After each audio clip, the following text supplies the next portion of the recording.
Halo sahabat Ampe TV Channel. Inilah politik tiada musuh yang abadi, juga tiada teman yang kekal. Sebagaimana kita tahu bahwa Budiman Sujatmiko adalah kader PDIP yang militan, yang dulu berseberangan dengan Prabowo. Budiman Sujatmiko juga merupakan aktivis 98 yang pernah ditahan dengan putusan 13 tahun penjara. Namun pada akhirnya Budiman bebas, namun tetap menentang atas kebijakan-kebijakan Prabowo. Budiman Sujatmiko memang aktivis 98 yang tidak akan mungkin bersatu dengan Prabowo.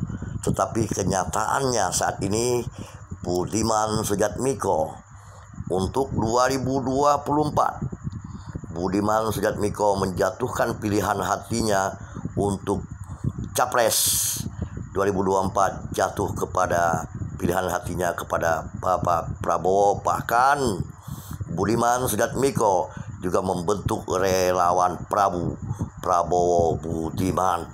Nah, bagaimana kisah sampai Budiman Sujatmiko memilih Prabowo? Ikuti video ini bukan ancaman terakhir.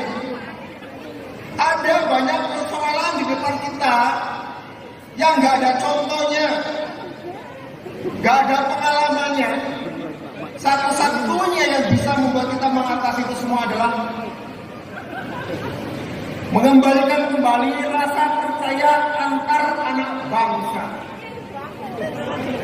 25 tahun yang lalu Pak Prabowo menjalankan tugas negara. Saya dan teman-teman menjalankan tugas sejarah. Dulu terpaksa kita ada di kubu yang berbeda.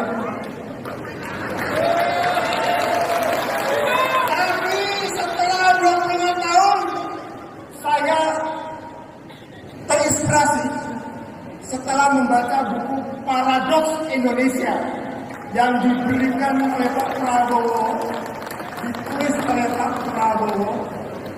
Kok semangatnya sama seperti yang dulu saya dengan teman-teman aktivis perjuangan untuk kedaulatan rakyat Indonesia? Sama. Jadi sudah saatnya tugas sejarah harus menyatu dengan tugas negara. Dan karena itu pula saya memahami isi pikiran Pak Prabowo Subianto. Dan kalau saya tidak mencintai isi pikiran itu, berarti saya mengkhianati diri saya sendiri, mengkhianati cita-cita saya sendiri.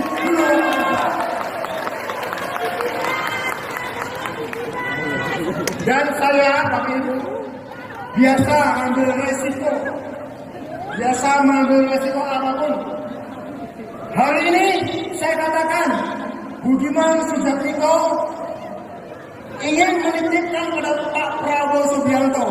Saya dan teman-teman ingin menitipkan pada Bapak Prabowo Subianto, jika insya Allah atas kehendak Allah Subhanahu wa Ta'ala, ya, Pak Prabowo jadi presiden ke-8 Republik Indonesia.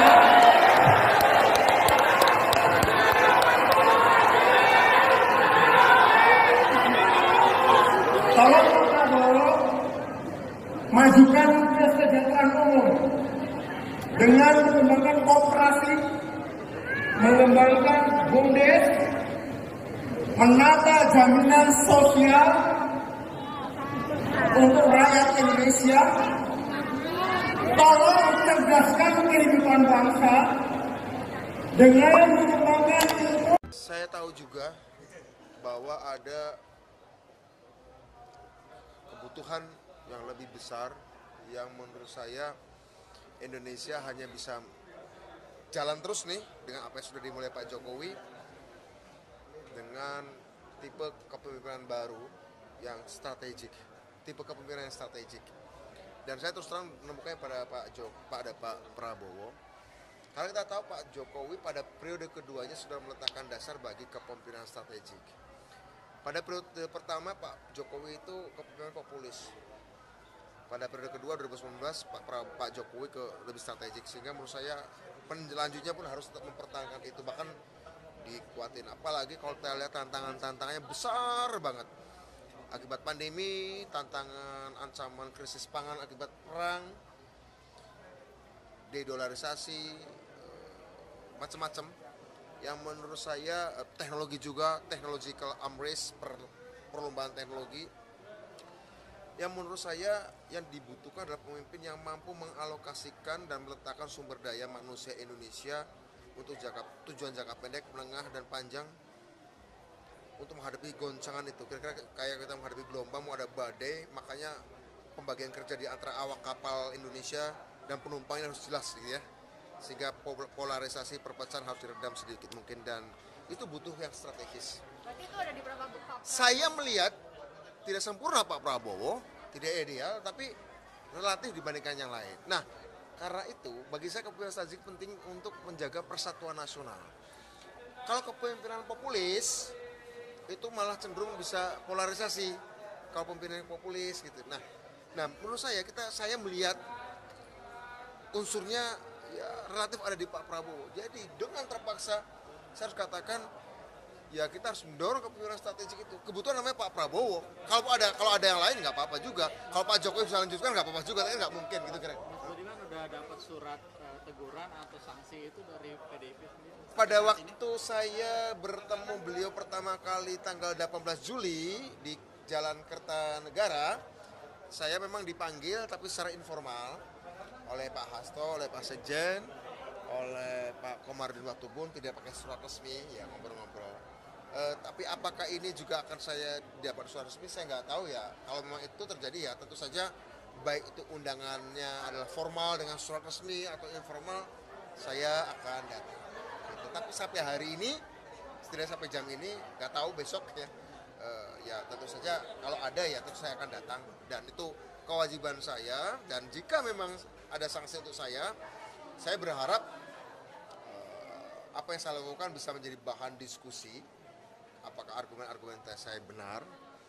Sehingga kemudian membuat partai bisa memutuskan bahwa kita harus katakan beraliansi strategis dengan Gerindra, misalnya gitu ya.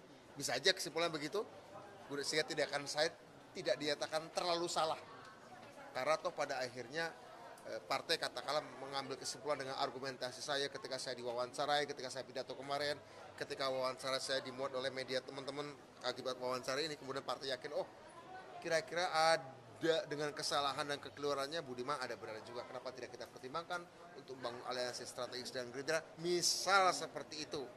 Sehingga kemudian tindakan saya ya salah tapi sanksinya tidak harus dipecat. Saya sih berharap itu, dan saya masih percaya partai saya akan mengambil juga pilihan itu salah satunya. Namun jika misalnya yang saya katakan yang saya lakukan ini salah, keliru, ya dengan berat hati, seandainya saya secara administratif dicabut keanggotaan saya, tentu saya sangat sedih. Tapi yakinlah yang tercerabut dari saya hanya status administratif saya sebagai seorang kader nasionalis Soekarnois.